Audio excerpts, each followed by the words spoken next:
answer two questions that have remained unanswered since Neil Armstrong's first giant step for mankind. They'll reveal whether there's water on the moon and whether one day it could support human life. Lauren Taylor reports. NASA's Lunar Prospector mission's main purpose was a quest for water on the moon. The space probe has already taken thousands of chemical readings from the surface. Now scientists are to give the first indications of what's there. They're expected to announce that they've found millions of tons of ice in the moon's polar region.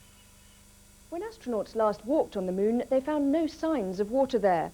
Any new evidence of water's presence on the moon opens up huge opportunities, not only for man to live there, but for further space exploration. It can be used, of course, for nourishment, water, as we need for living, but it can also be used as a fuel. It could be split into its two constituents, water into hydrogen and into oxygen. The hydrogen can be used for fuel, for fire, for powering spacecraft. The oxygen can, of course, be used for breathing. When the astronauts from the Apollo missions went to the moon, they could only search 4% of the surface, and only in areas far from the poles. Scientists say these latest findings are likely to prompt space agencies to consider sending new manned missions to the moon. But they also say the water that's been found is likely to have come from comets bombarding the lunar surface, rather than from rivers or lakes, which could have meant there was life on the moon.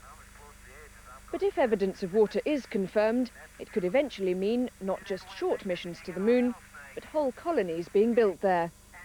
Lauren Taylor, ITN. The European Union intervened today in the growing row over the allocation of tickets for the World Cup. EU officials told France to open up a special telephone line so that overseas fans... Which should be launched sometime in the autumn, is going to bring dozens of new television channels into everyone's homes. But today, the Consumer Association's Which magazine says we really ought to hang on before investing in this new technology. To receive either the new digital satellite or digital terrestrial channels, viewers will need a special decoding box, currently expected to cost around £200. But the question is, which one and when? I don't feel you have to spend £200 this year to take advantage of digital TV.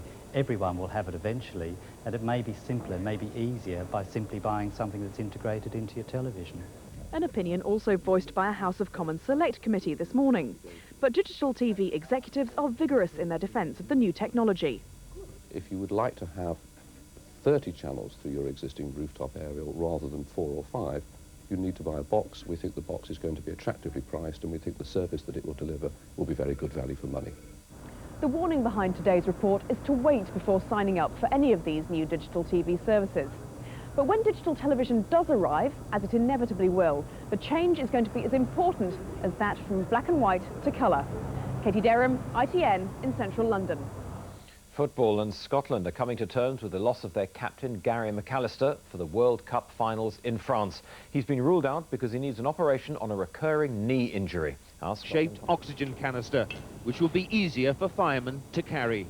Initially, we've developed this with fire crew in mind. We're hoping now to diversify into other areas such as gas-powered vehicles and also the diving market.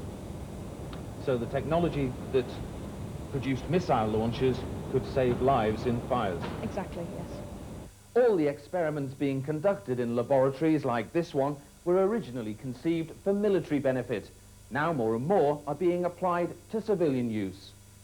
For example, experiments on sleep patterns were devised for the RAF, but the research helps commercial airlines ensure that the pilots of jumbo jets are always at their best. And military sonar research came up with wafer-thin loudspeakers, which are already on the market. Kevin Dunn, ITN.